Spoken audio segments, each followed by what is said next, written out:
This podcast is part of the Podcast Arcade Network.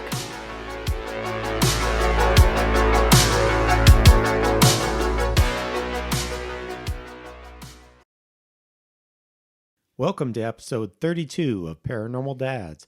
I'm your co-host, Pat. I'm Andy. And I'm Eddie. Join us as we go in search of the world's monsters, myths, and mysteries right here on Paranormal Dads.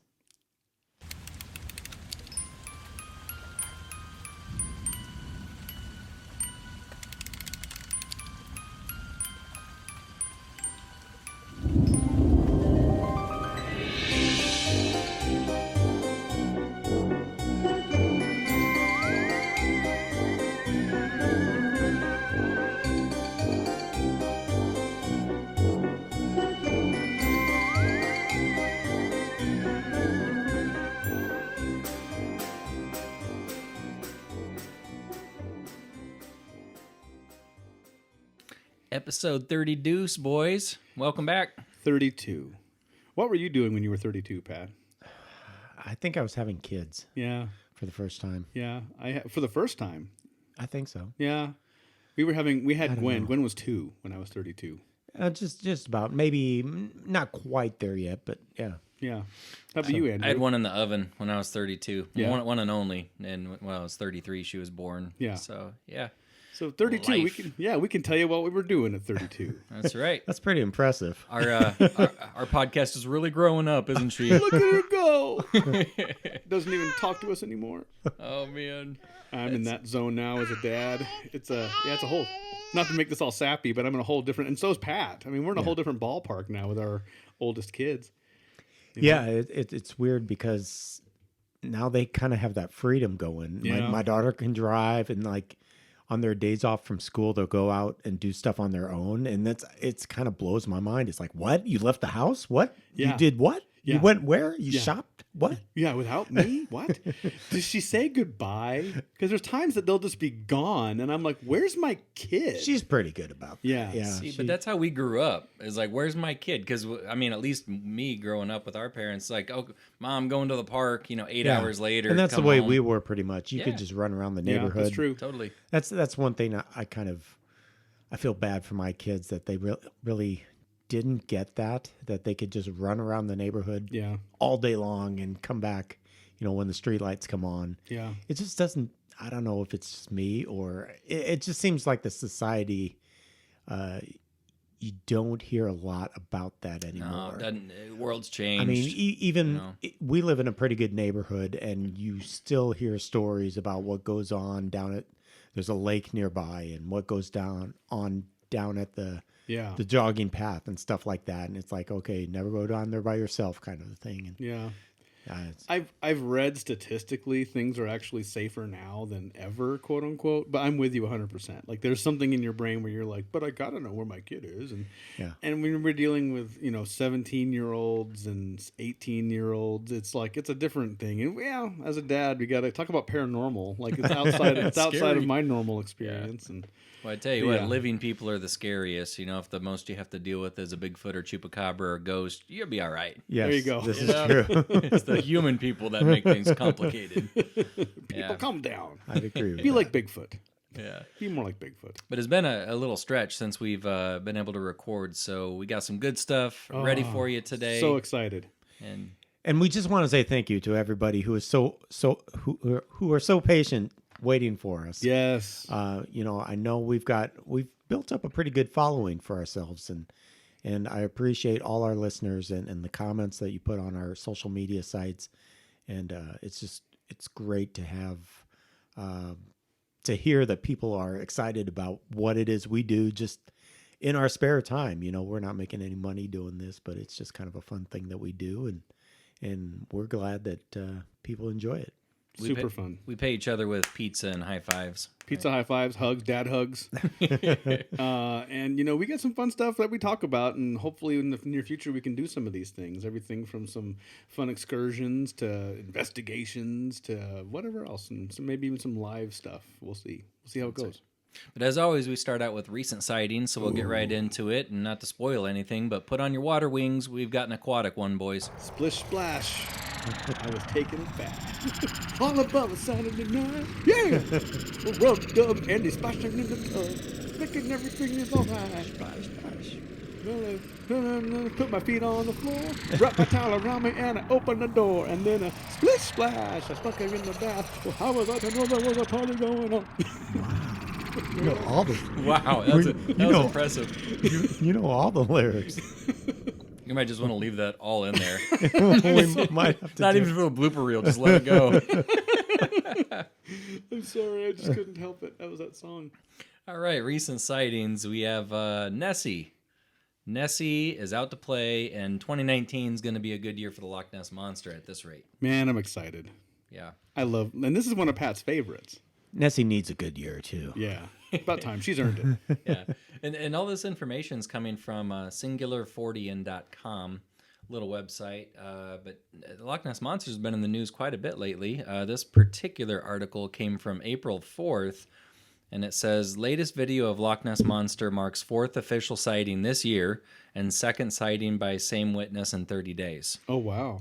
So either maybe this person's good luck. You're just going to sit out there with the camera until they get some stuff, or, you know. And there are people who do that. Just sit there and just put nothing else. Like, I'm filming this thing, I'm not moving. There was a guy who that was his life in the 70s. Wow. Yeah. He just sat there at the shoreline and I think he had trained like a camera on the lock and Just said go. Yeah. He didn't work. He didn't do anything like that was his job. He had like a trailer with a kitchen in it and everything. I think he even had a boat too. He'd go out on excursions and things. That sounds amazing as long as you're not that guy's mom. Like, my boy, he only does this. What's your son do? Oh, he's a professional Loch Ness monster. Oh, so he's homeless. Poor guy. No, he looks for big. Never mind. I live in a van down by the lock. Yes. Just because I live in. That's perfect. Oh, sorry. Truth be told, you know what? If we were all retired or could pull it off, you know that's what we'd be doing too. Dude, we're gonna be there now. I mean, it's just a matter of time before we're all sitting in a van by the forest, like waiting for the squatch. Well, here's I'll read you a little bit from the article. It says Loch Ness's resident monster Nessie has been spotted 4 times so far this year, according to Gary Campbell, recorder of the official Loch Ness Monster sighting register. How do you get that job? Right? That'd be Pretty cool. sweet. The first such sighting in 2019 was in January, with the second following on February 23rd. The 2 most recent, from February 27th and March 22nd, have both come from the webcam watcher. I'm going to butcher this name. Owen O'Fodigan. Sounds good. Sounds Irish. Fodigan. Oh, Fodigan. I should try. Fodigan. Be careful how you say that. Fartigan. Yeah, totally Exactly. butchered. Sorry. Smells funny in here. Sorry, dude. Butchered the name. These are all very credible sightings, Campbell said. It's an early start for Nessie. You have to go back to 2001 for an earlier start for sightings. Really? Now, when I read that, I mean, I know we had a super cold winter here in Nebraska, but with, things just in general getting a bit warmer throughout the year, I was thinking if this is the earliest kind of string of sightings in recent memory, do you think Nessie's more active because the water's warmer earlier in the year than usual? I mean, it makes sense. You never know. They talk about climate change and things. That it could be. Yeah, I mean, that the loch is warmer earlier. Yeah, food sources might start doing different things. So Nessie's like, "Hey, I need to go after this in a different pocket of the loch or whatever." Mm-hmm. Somebody got a text. Yep. So when they say sightings, like, do they have like? I mean, at this point, we're talking 21st century technology here. So do they have like cameras, or what do they have as far as, like, I'm putting in air quotes here, proof? Doesn't say so far, but it says it was on a webcam. Okay. So I mean, someone got video of this. As far as the other sightings, I'm not really sure. Sure. It says the recent video captured by O'Fodigan from Loch Ness's live webcam at 4:53 p.m. on March 22nd. It's 39 seconds long, and it shows something seemingly creating a wake as it moves rapidly across the loch. The object appeared on the surface before submerging. It was gone for 5 seconds, then up again, going in another direction. So right there, you can almost rule out a log or something inanimate like that. And they can tell by the size of what it is that it's not like a seal or something like that. Is that kind of what they're getting? It's large. Yeah, it's large. I mean, they do have some large things in there, in the loch. I think they have eel. I think they have sturgeon, I believe. Yeah. Sure. So there are some big things in there. So you can't totally rule out another living creature, but it then submerged and disappeared. Ofadacan said, to see Nessie once is unbelievable, but twice in a month is fantastic. It's the luck of the Irish, I suppose. Oh, maybe he is Irish. There you go. I couldn't believe my eyes, he said. It had some power underneath of it. And these aren't the first reported sightings of Nessie by Ofadacan. On April 30th, 2018, he recorded a 10-minute video from the same webcam of something big that dived down and up again and dived and disappeared. Oh, wow. Yeah. Some may find Ofadacan's repeated sightings to be suspect, but to Campbell, it's the webcam working as designed. The webcam has meant people like Owen are watching the loch from all over the world all the time, he said. But do these latest sightings explain the Loch Ness mystery? No. Do they add to the weight of evidence that there is something happening that is unexplained? Yes, absolutely. So that's kind of interesting. You can watch a webcam to watch the loch. Right. So if you are the dude living in your mom and dad's basement, you could spend your whole day just watching the loch. Yeah, the webcam. Or heck, even at work. I mean, you can just keep that sucker minimized at the bottom. Be like, "What's up, Nessie?" Your boss comes by. What you got there? Oh, just looking for Nessie. Looking for the Loch Ness monster. What you doing? When he said "luck of the Irish," upon hearing this, local Scottishmen beat him up. Yeah, that's what the article should read. You're in Scotland, eh? That's our cryptid. But again, it makes you wonder if the waters are warmer than what's seasonally typical for that. Because if I don't know. Some people say that Loch Ness monster is a descendant from plesiosaurs. Dinosaurs that lived millions of years ago. Don't quote me. I mean, help me out here, guys. Was plesiosaurs, were they reptile, amphibian, were they mammal? No, cold-blooded. Cold-blooded? Yeah. But there's some debate on that, right? Yeah. Because, dinosaur stuff, they just keep doing it. Totally. Yeah, are they birds? Are they reptiles? Yeah. Our knowledge is that it would be cold-blooded, technically. So if it's cold-blooded, that means it would need warmer water to be more active. Right, So if the water's warmer, that would make sense as to why we're seeing more and sightings. that's always so early. one thing why it can't be a plesiosaur, because the water is too cold for Right. a plesiosaur to exist there. Does Loch Ness freeze? I'm assuming it freezes. In parts, I think, but I don't think the whole, because I think it's actually a moving body of water. It's coming in from the ocean. Okay. And it feeds out into a lake someplace, I believe. So is the loch fed? The loch is fed by rivers. It has to be, right? Yeah, I think there is water moving through. Okay, through but the it loch. but it does get fed to. Does it feed into, or does it? Well, feed by the ocean. Ocean feeds into Part of it. Okay. Yeah, yeah. Okay. So is it like a salty lake then? Yeah, I believe so. Okay. Wow. I don't know. I couldn't tell you if it's saltwater or freshwater. I thought it was freshwater, but maybe I'm Maybe incorrect. it's a mix. I don't know. Welcome Only to one way to Paranormal find- Dads, people. We don't our crack team of fact checkers. The fact checkers took the night off. It's a Friday. They took the night off. Only one way to find out, gents. Let's go to Scotland. Jump in there. Oh gosh. Oh man. So basically 3 sightings. 4 sightings. 4 sightings in the and, span and of- we'll see. Maybe they'll keep coming. We just got a text from the fact checkers. Loch Ness is a large, deep, freshwater loch in the it is Scottish fresh. Highlands, Yeah. The loch. extending for approximately 37 kilometers. That's 23 miles southwest of Inverness to it's blah blah blah. Anyway, so but It's kinda- yes, it's it like is long and freshwater. So it Skinny. outlets into the ocean, but the ocean doesn't necessarily feed it. Correct. Okay. Yeah. Okay. It's kind of a long, skinny body of water. Yeah, it is. Yeah. So Long and interesting. skinny. Fairly Kind of like a high narrow. jumper. And deep, right? I mean, Yeah. that's Yeah. the idea It's pretty behind deep. it. Yeah, Yeah. it is. So And I know we've covered this before in our main mystery, but this is, I was kind of proud because I found a recent sighting that is literally a recent sighting. Yeah, I and that's know. this month. It's on point. So, and Nessie's up there with the heavy hitters of the cryptid world. You got Nessie, Bigfoot. I mean, I don't know who the third one would be, but I mean, clearly those. I mean, if you had to say top 3 cryptids, Nessie, Bigfoot. You put aliens in that category? Probably I not. don't think they're cryptids. Yeah, I don't though. think so either. Chupacabra? Is that what Chupacabra, you're Well, maybe. maybe or what's it? Abominable snowman. What? Oh, Yeti. Yeti. Yeah. But he's kind of a Sasquatch Bigfoot Bigfoot's cousin. family kind of a thing. Yeah. I'm going to go with the garden gnomes. Garden.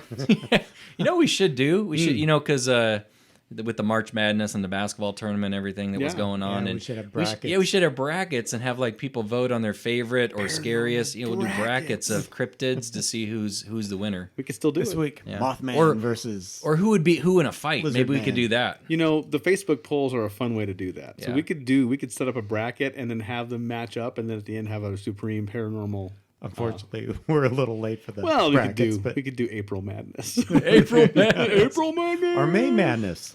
There you go. There you go. Done. Stay tuned, everybody. Who would be who in a squabble? Because you think about it, Bigfoot has a strength. Yeah. But you get the Chupacabra, he's kind of scrappy, he's kind of quick, he's kind of wily. But Yeah. then you have things like Mothman who can fly and pick you out from above, death from exactly. Or above, Thunderbirds. Thunderbirds. Mothman, Thunderbird. Who would that? And then you got Death by Sea with the Loch Ness monster. And you got the element of surprise from the sea because you're never going to see it coming. Well, you also got Megalodon. You could throw him in there. Man, that's a gigantic shark, right? Yeah. Dude. So many. I say we do this. Let's do it, man. It'd be fun. And then ghosts. I mean, ghosts aren't a cryptid technically, but they're in the same genre of the mysterious. And they, I don't know. You can walk through walls. Maybe that gives you an advantage. Paranormal. You could levitate a knife and chuck it at somebody. Don't get any Eddie's ideas. dark, Don't man. get any ideas, ghosts. What's that knife hovering over there in the corner? Hey. Oh, it's a pizza cutter. We're good.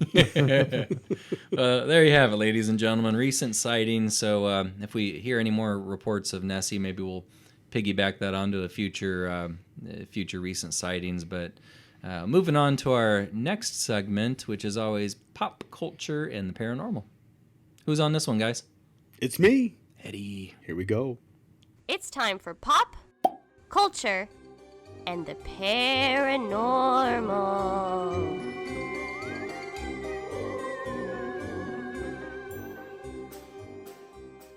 Pop culture and the paranormal. So, not to go to the well twice, but I'm going to go to the well twice. This is a piggyback, if you will, segment on the last time I talked about Shazam. You got to say it. You got to say it the right way. Shazam! There you go. There it is. Shazam.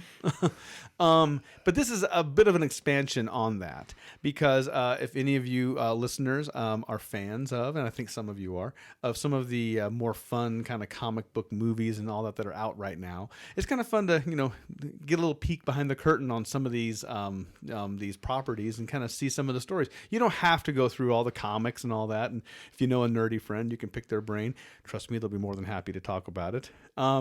And I thought it'd be kind of fun to expand on this, where the DC universe, if anyone's not familiar, there's lots of comic book companies out there, but the big two, if you will, are DC and Marvel. Mm-hmm. And if you're paying attention at all, or even somewhat aware of this, you're seeing both of these studios kick out films starring some of their more famous, and in some cases, some of their lesser known characters. Right. Everybody from the Guardians of the Galaxy, which no one had heard of. Very few people had heard of them. And now it's like you can't, you see It's Groot. a household superhero. Yeah, so it's kind of fun that these characters that a lot of people maybe wouldn't have thought of twice are now all of a sudden kind of mainstream, Well, I just got to stop you. No, go for it, man. What's up? There 1 minute, but did you guys hear what they're doing for the new Marvel movie? Marvel. Endgame. Yeah. The new Avengers The new Avengers is coming out. Yes. Like 2 days before that. Yes. You can buy a ticket to see every single Marvel movie in whatever chronological story order. How many hours is that? 57 hours. Yeah. Wow. Of movie. Can you imagine what that theater smells like after about You burn it 10 down. hours You or burn so? it down.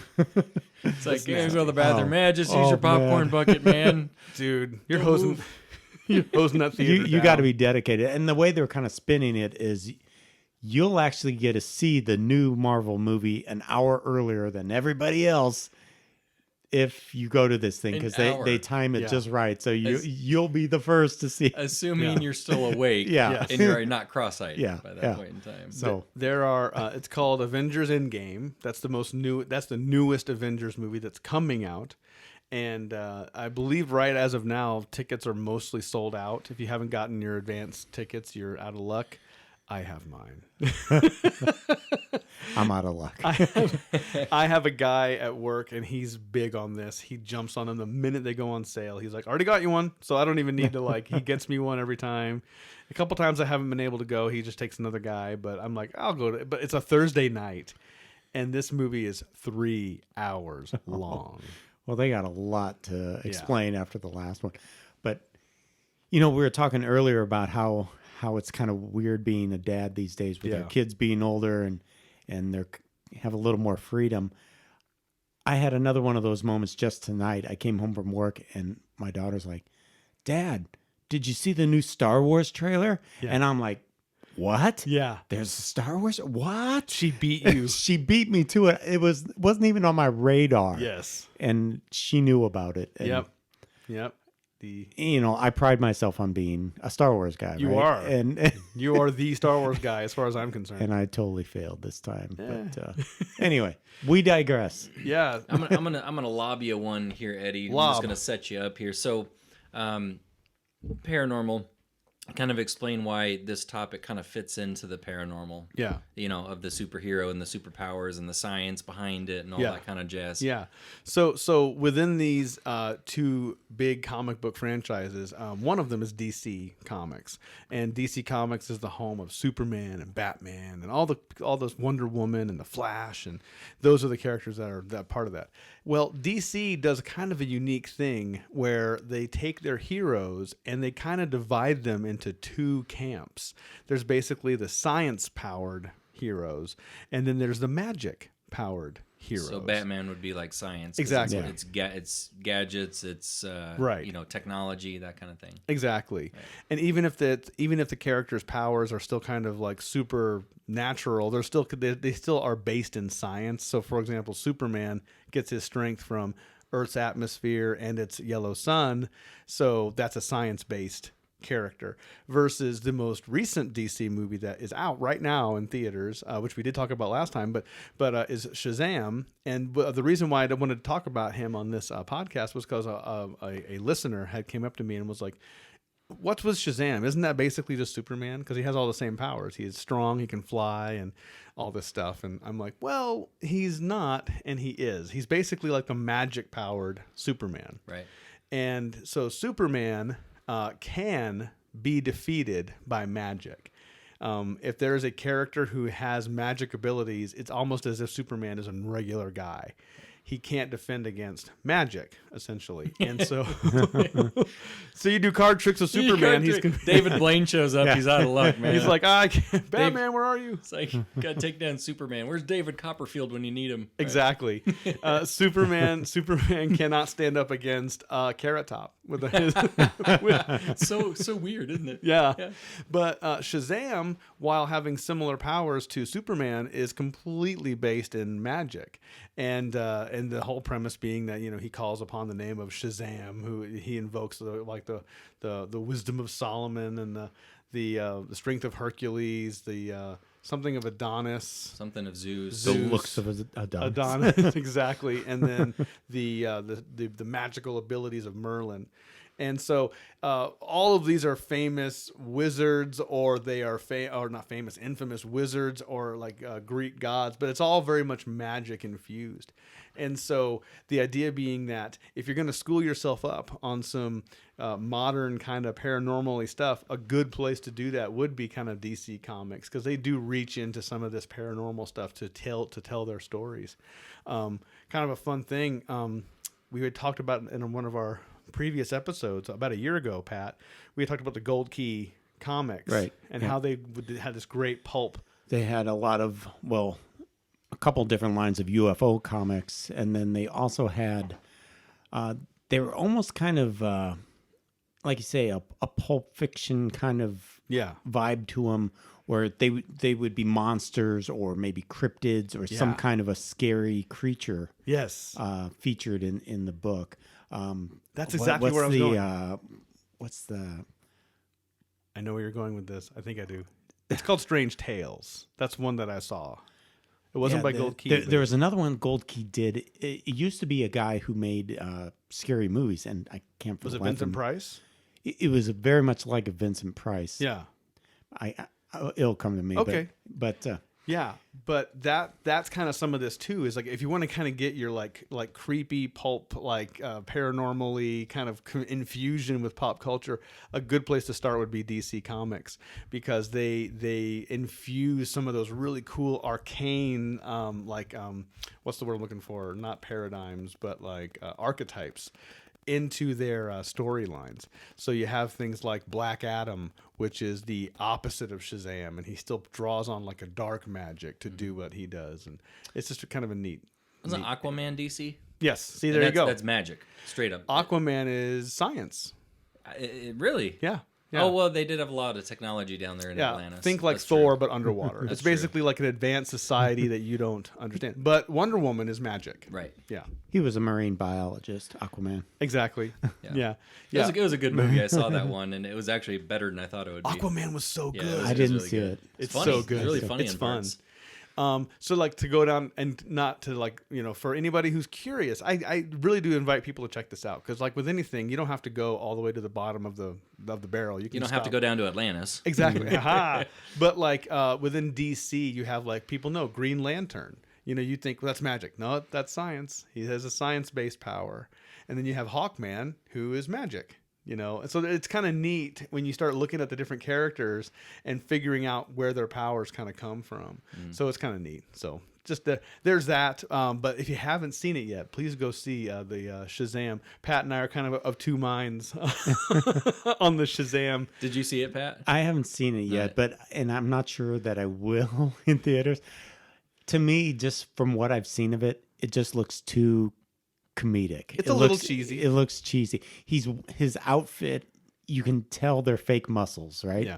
His shoulders are like he's wearing shoulder pads or something, and it just A little too tongue in cheek for yeah, you. yeah. It just looks like cheese. Yeah, they're a little round. He's got some round shoulders, a little more round than what you would think. And the guy even in interviews is like, yeah, of course it's a suit that's padded. But, in some cases, the padding is a little bit less obvious. I agree 100%. I think it'll be fun, but I agree. Wait till you get to be a paranormal dad. We got natural padding in certain places nowadays. There is no artificial padding in this suit. I've got way too much padding. It's not our biceps anymore either. We got the dad strength when it counts. By the way, the comic line I was trying to think of was Boris Karloff. Boris Karloff, yes. Yeah, so he is kind of a Vincent Price, but he had a lot of scary movies back in the 50s and 60s, and he had this line of comics that always featured all these monsters and pretty cool line of. I books. tell you, just like what you were saying, like back in those days too, especially because the film hadn't caught up yet to like the level of special effects that some of these things were doing. And so I saw a gold key version of 20,000 Leagues Under the Sea. Mm-hmm. The art alone, it's an art piece. Well, that's the great thing about Gold Key is just the covers. I'd just buy them just for the covers. They're so cool. Yeah. They also did Ripley's Believe It or Not, Ooh. Where it was like a comic version of all these strange phenomena that you would find in the world, monsters, myths, and mysteries, and that kind of thing. It's so good. If there's anything that would be a Paranormal Dad's comic, it is definitely those like 50s, 60s, maybe even early 70s, like Gold Key comics or anything in that ballpark. Like frame-worthy. Yes, Yeah. Completely frame-worthy. There's this title, I think it was done by Marvel. It was called Strange Tales. It might have been DC. I'm a little bit hazy on that. But it's called Strange Tales. And it's basically kind of like a Twilight Zone, but in comic book form. So each issue is different. Yeah. And it features like Dogman and all these different weird. It's out there. It's amazing. Check it out at your local comic book store. Tell them Paranormal Dad sent you. Awesome. From the opulence and excess of Beverly Hills to luxurious destinations around the globe, it's time to rub shoulders with the privileged and successful among us, as Paranormal Dads now offers you a look into the paranormal lifestyles of the rich and famous. Matthew McConaughey is one of the most chill leading men in Hollywood, but shortly after moving into his Hollywood mansion, McConaughey had his first chilling encounter with the resident ghost. One evening, McConaughey heard a loud bang downstairs in the middle of the night, yet he found no one in the place. The actor heard noises on numerous occasions and soon named his spectral visitor Madame Blue. He describes her as pretty chill and says he doesn't mind at all if she just wants to hang out. There was one night, though, when the ghost made so much noise the interstellar star had to put his foot down. He said, I was not even under the influence when she was there. She wasn't that happy. It didn't seem like she was going to be much fun to hang around or have in my house. So I went ahead and I stood my ground. I opened the door and said, you can move around all you want, but I'm not going anywhere. For weeks, everyone that came to the house said the same thing. There's someone down that hall. McConaughey said, I know. While McConaughey's ghost gave the actor and his guests trouble when he first moved in, she eventually went quiet. No more noises, no exhibitions of her presence. McConaughey says his guests now love staying in that part of the house. Leave it to Matthew Chill to tame a live-in spirit. For the Paranormal Dads, I'm Pat, and this has been another Paranormal Lifestyles of the Rich and Famous. And now it's time for the main mystery. So today, we are talking about what Roswell was to the United States, what Shag Harbor was to Canada. This is to the UK. It's called the Rendlesham Forest Incident. Was that a SAT question? What is to England as to Roswell is to the United States? The answer is C. The answer is always C. Yeah. Exactly. C, China. Yeah. No, but the Rendlesham Forest Incident took place in 1980, late December, pretty much on Christmas or the day after Christmas. This took place, and what it involves is there were 2 Air Force bases that were basically run by the United States Air Force. Right. And so you had RAF Woodbridge, which is one of them, and the other one was Buddy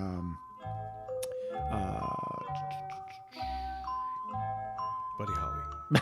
Elvis. It escapes me already. Edwards Air Force Base?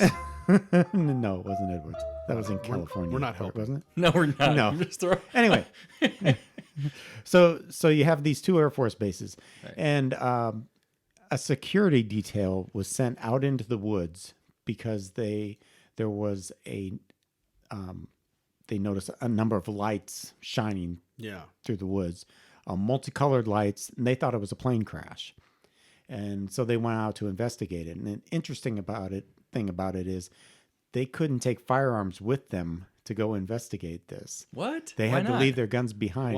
Why? Because they are going off of U.S. government property. I see.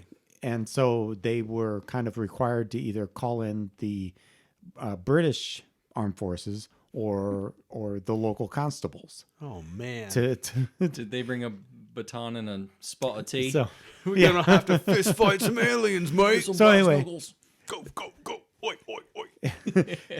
they go off into the woods, the security crew, and the first pair of soldiers that went out, they lost radio contact with. Could not, there was a lot of chatter. You can actually hear the tapes on YouTube. They have the tapes placed. Because they had an audio recorder going the whole time. Yeah. And especially for 1980, it's pretty clear. Yeah. I mean, it's... And so, they're trying to figure out, okay, where are these guys? Why aren't they, reporting back?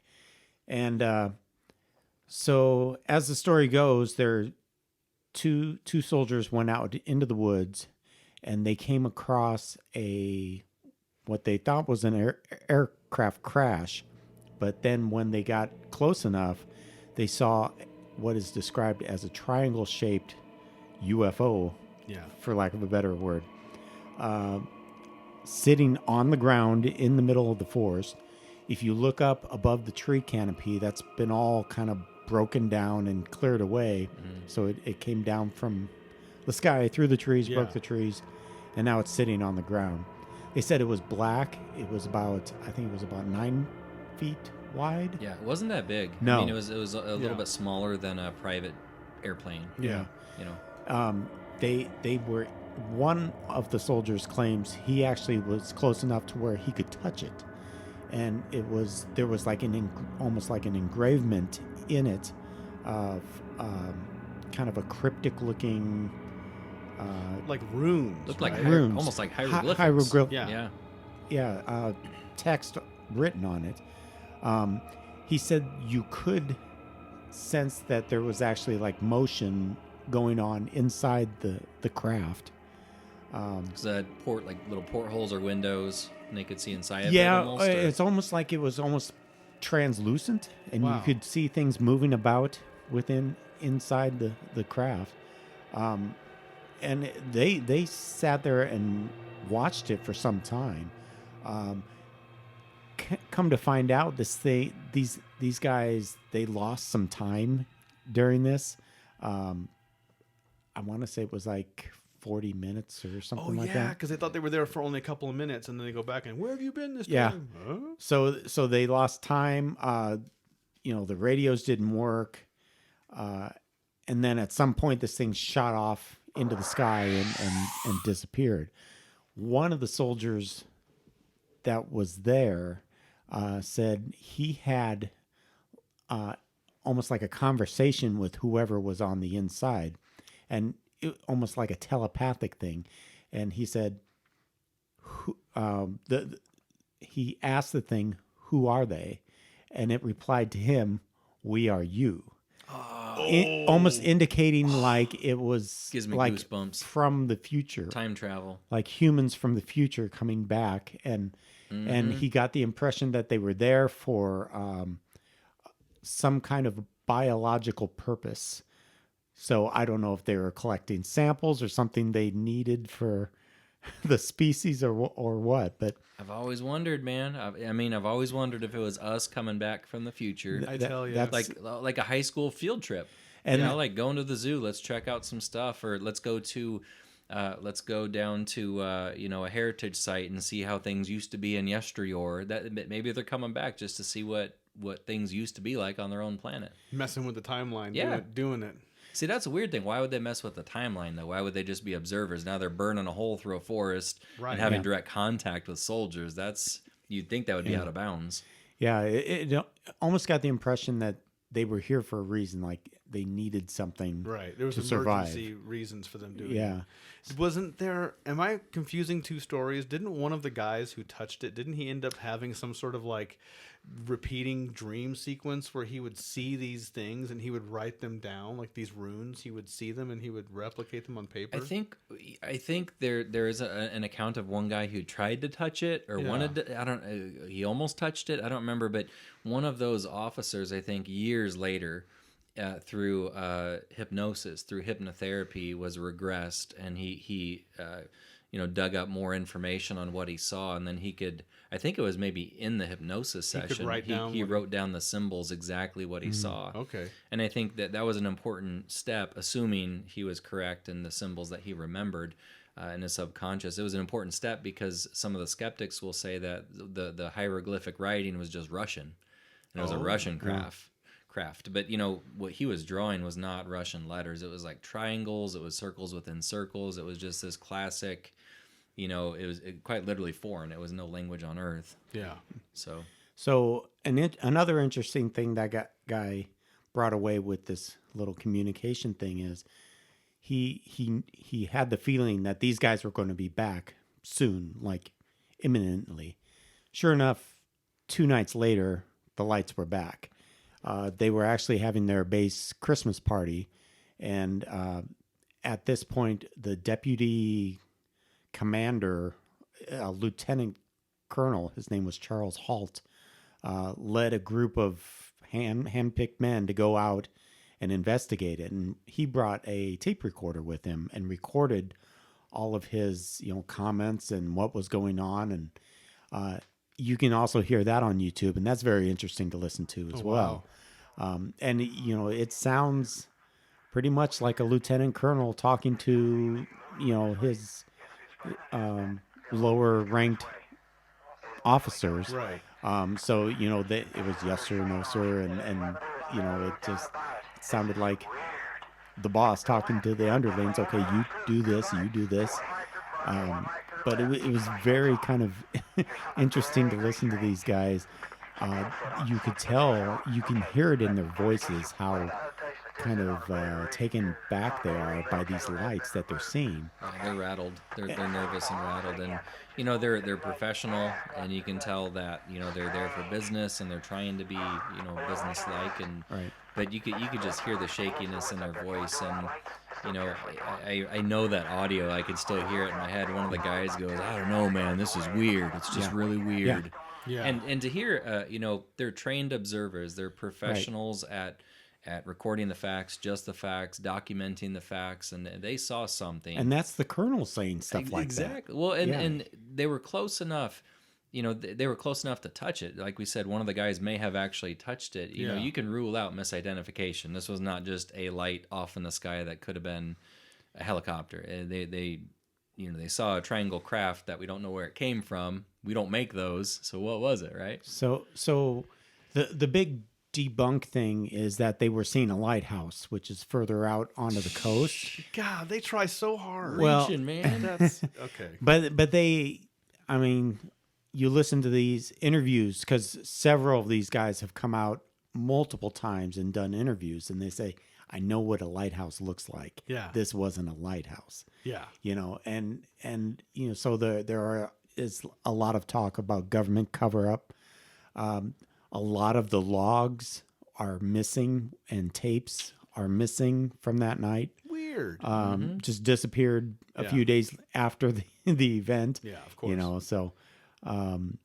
So it's one of those things. It's just kind of like Roswell. You probably will never know the truth as to what really happened, but you listen to the testimony of some of the people who were there, and it's pretty scary stuff. Now, this is a thing, too, where there were people who were within arm's reach of this thing.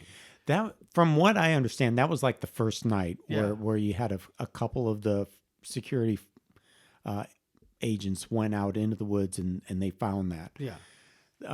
The second time when the colonel went out with his group, it was mostly lights, and they also saw lights in the sky. This was actually a nuclear weapons facility. They kept nuclear weapons at this base, and they said at one point there was a UFO over some of the silos where they keep the weapons, beaming lights down onto it. Ooh. So it was like beaming lights down Nothing to see here. down to the ground. So that was kind of the bulk of the second experience they had. Was mostly lights in the forest, lights in the sky, lights being beamed down. They didn't actually, I don't know that they actually saw a ship the second night, but certainly, one of those stories that will go down in UFO lore is one of the bigger stories that the military has experienced. Well, and the location is interesting too, because are they attracted to the nuclear aspect of it? And it's one of those things. There's other reports which maybe we'll talk about in future main mysteries of UFOs hovering around other facilities where there's nuclear warheads and weapons of mass destruction. And there is one case, it escapes me of where or when it happened, but there was a UFO hovering above restricted airspace at a nuclear place, and actually, like the hot button, like the 4-alarm kind of bells and whistles went off as if like the nuke was arming itself, and it was like one click of a button away from shooting. It literally would have started World War III, and then it mysteriously shut down all by itself too. And they were saying like there's like 11 steps or something like that have to happen for this thing to be armed and ready to go. So like all systems just mysteriously went haywire at the same exact time that the craft is hovering above this facility. It's a message, like, hey, idiots down there, you're not, you're like kid playing with a gun, put those things away before you hurt each other. Yeah. It's kind of the message I would take from it. But It does remind me of the scene from Star Trek 4, The Voyage Home, where Chekhov is talking to one of the military police, and he's like, "We're looking for your nuclear vessels." The guy looks at him like, Where's the vessel? "Is that a Russian dude asking me where the vessels are?" I mean, and I mean, it ties back to Roswell, right? Like we were doing all sorts of experimental flight testing and blowing up things in the middle of the desert to see what would happen, and all of a sudden we have a extraterrestrial show up. I mean, come on. Some people believe they were actually testing military craft, and this is kind of a cover up of that. You know, there's a lot of different theories on what really that incident was all about. Everything from UFOs to military cover-ups to pranks. There was even, you know, Prank. Let's go into a military base and prank them. Yeah. Well, this was actually shot. This would have actually been pranks between the U.S. military and the British military. Oh, Because apparently something happened prior to that, where the U.S. military went in, they snuck into a British facility and stole their crumpets. and caused all kinds of chaos. Stole their Earl Grey tea. Threw their tea in Basically, the harbor. put egg on their face that, Yeah. hey, we broke into your facility and we were there and caused all kinds of chaos and you didn't catch us. And so they think that maybe this was the Brits paying them back for that. I mean, I could see So- that, I guess, but Summer camp bunkhouse stuff here. But I mean, but what do the Brits do? Let's go get a let's a fabricate. triangle craft that can hover off the ground, and let's put hieroglyphics on it, and let's fly it. Like what? It doesn't Let's really crash it through the trees. It doesn't really add up. It's a 9-foot drone. What I love about this, what the debunk of that it's a military cover up is like we, especially now, have completely accepted without a question that our government has secret testing and crafts, right? What? But I know, right? I just What? blew No Andy's way. mind. But like we completely, mentally and emotionally and practically accept that as fact. So it's like telling us that it's a UFO as a way to distract us from experimental aircraft is completely the opposite. It doesn't make any sense anymore because it's like we've seen, you know, the my brain just died. The crazy stealth fighters and the stealth bombers, and it's like if that doesn't look like an alien craft, what does? So we've already been like, okay, well the government probably has some pretty crazy stuff. Well, and So- they had that a decade or two before we were actually using it in Desert Storm. Exactly. You know, we already had that for years. We just never unleashed it. Yeah. Yeah, but you got the stealth and what is it, stealth B-2 bomber? Yeah. They Those both giant look wing. completely alien. They do. I mean, Also the Batmobile flying in the sky. But looks like an origami swan. You just fold it up and toss it into the air. Paint your origami swan black and just throw it up there and it'll looks like glide. those footballs you made in high school, middle school, painted black. Kick them up there. Woo! But that seems to me now, especially to just not hold water. Like we know what human beings are capable of. Even if we leapt ahead in our brains 50 years, like okay, well probably this will be a thing. But when you have things like that where it's doing things that defy physics completely, it's a whole different, I don't know. I feel like they're insulting our intelligence now with these. Well, and then the other thing you got to factor in, kind of getting a little off track here, but some people say that these crafts, if they're coming from different galaxies, different planets, they're not flying here. Because even if you're going multiple times the speed of light, it still takes too far to get from a galaxy that's 500 million light years away. It still takes too long. So they're teleporting here, beaming here instantly. And if that's Like the case, a dimensional thing. yeah, it's like you take a sheet of paper, you punch a hole in either end, and then you just bend the paper together, and you pop right through the wormhole kind of philosophy. Yep. And if that's how it works, it doesn't really matter if these craft are triangle, square, octagon shaped, because they don't need to be aerodynamic. They just need to be able to hold a person or some sort of artificial intelligence inside. You hit the beam button, and boom, in a nanosecond, they appear in our reality. Yeah. And they can disappear just as quickly. Yeah. You know. I mean, speed is irrelevant at that point. Yeah. Right? Yeah. And I think there was a report that when I think the first night when they saw this craft that it disappeared like instantly. Yeah. Yeah. Oh, cool. So That's normal. That's probably some government stuff. We just But- got pranked, bro. the cool thing about this Yo, are story, we high right Hashtag now? we got pranked, bro. if you ever want to go down the wormhole on this incident, YouTube has just got tons of information. You can listen to the tapes. You can listen to interviews with the base commander who was out there in the woods and talked about his experience. You can listen to interviews with the soldiers who were out there that night. Man. So there's just tons of stuff to listen to and to watch on YouTube. If you're ever looking for something to do on some night, and need to just kind of freak yourself out a little bit. Oh, man. Yeah, it's Rendlesham Forest is one of the crown jewels of UFO sightings for sure. And those officers that saw it, as multiple witnesses, they don't really have much to gain from this. If anything, they're putting their entire reputation, their entire family's well-being on the line by reporting what they saw. Yeah. These guys, as far as I know, they don't go on speaking tours around the world and make money from this. They just reported what they saw, and their life has never been the same since. Yeah. And like a lot of these things, these people have a lot to lose. They do. Yeah. To do this. It's like they're not gaining anything. It's other than being talked about on a fabulous podcast. well, that is true. They are gaining in that respect. Yeah, you're rich in that. But yeah, that's a great one. Man, the top 3 for sure, right? It's got to be. You got Shag Harbor, probably be up there. Roswell, probably the most popular one. But I'd say Rendlesham Forest is either tied for second or third. Of course, you got the Phoenix Lights here in the U.S. A little bit more recent. That was a big one too. But yeah. Thanks for digging that one digging it up for us there, Pat. No, sure. And thank you all for listening to Paranormal Dads. You can check out our social media on Facebook, Instagram. We are on Twitter. Yes. We're on the Facebooks. You probably would have said that. You can check out our website, www.paranormaldads.com. Drop us an email at paranormaldads@gmail.com. Special thanks to freesound.org for all of the fun, cool sound effects that help us bring some of these stories to life.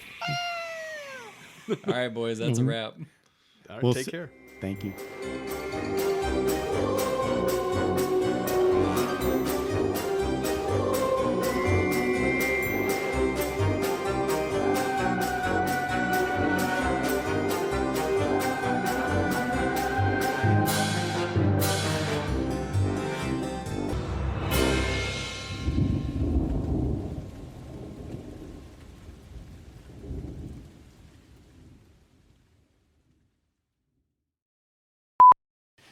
As a guy who I just got to find it because I got all these pockets. sometimes you can have too many pockets. Sometimes you can have too many pockets, and that's the case right now. My new backpack has so many pockets. The one I took on our Bigfoot trip.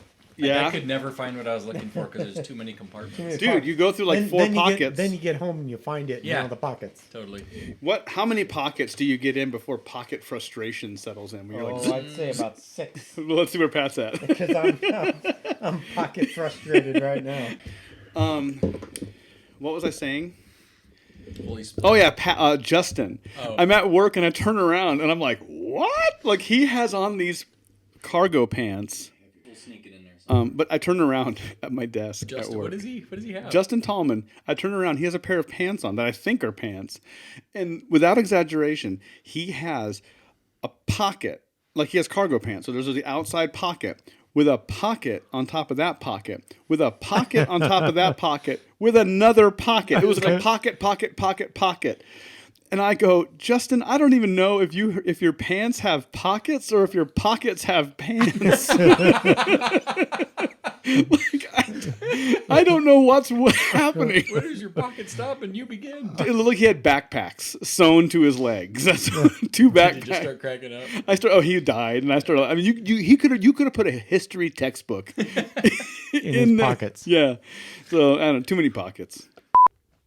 Ready when you are, sir. Okay. Sorry, I cut you off. I saw you. I was about to breathe in. Sorry. I'm the worst timing. I was about. Whenever you're ready, Pat. And go. And now, And- go, do it, Pat, do it. What are you waiting for? Okay. There we go.